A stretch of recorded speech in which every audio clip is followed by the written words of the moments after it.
Hidden in the Hills Artist Studio Tour starts this weekend with over 100 participating artists. Joining me is one of them, Tracy Laasch, who says her passion for art was love at first stab.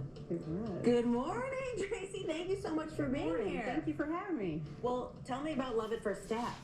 Well, I just tried needle felting, and as soon as I tried it, I loved it from the very first stab. Okay, so this is an example of, you called it felt needling? Needle felting. Needle felting, and it's sort of like embroidery.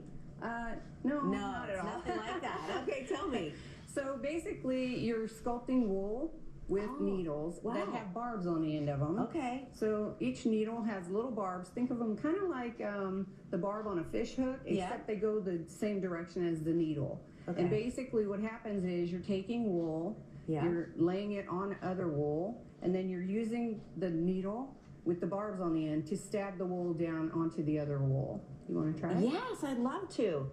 Okay, so you're just kind of stabbing and integrating it in. And what it does is it binds the wool to the wool below, and it bonds it, and it basically forms a fiber.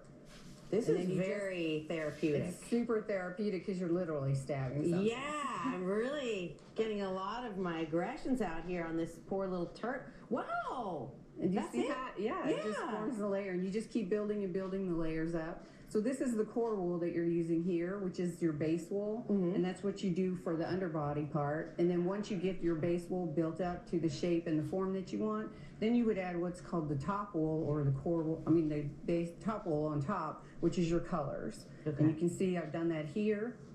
I'm addicted. I can't stop. See, love at first stab.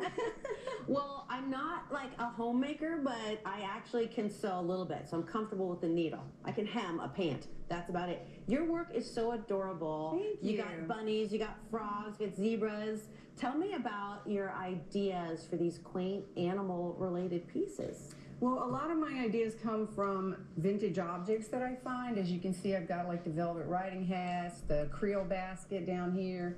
These are antique paper mache molds, the wooden ones. And so I go out and I shop for a lot of those, and I find things that I think I can use that the animals might enjoy using as part of their life. And those kind of sometimes spark my ideas. Like that doggy is a puppeteer. He is. He's actually, this is the real relationship we have with our pets. Obviously, they're in charge, right? That's the puppet master. He is. And how long does it take? For example, this frog is one of my favorites. It's so adorable. And I know a lot of people collect frogs. How long did something like this take? This one took about 2 weeks, full time. Wow. So it's not an easy, quick process, but there's a lot of detail in this. It's beautiful, and obviously it's made with love. And if you give that, no one else is going to have anything like it. I don't duplicate any of my sculptures at all. That's the great thing about art as a gift. So let's talk about this tour. It's a self-guided tour. It is. It's free. There are over 100 artists. There's 179 artists in 44 studios this year. This is the 28th year that the Hidden in the Hills has put on, that the Hidden in the Hills studio has been going. It's put on by the Sonoran Art League. And you can find the details at hiddeninthehills.org. There's an interactive Google map that's on the site as well, which is really great because you can just follow along the Google map. So you follow the Google map and you just stop into artists' homes and home studios.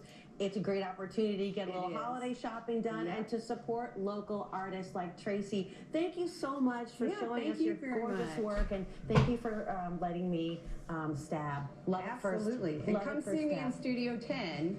Studio 10. That's my studio. Go see her. And if you'd like more information on this artist tour or on Tracy's beautiful work, you can head on over to CW7az.com.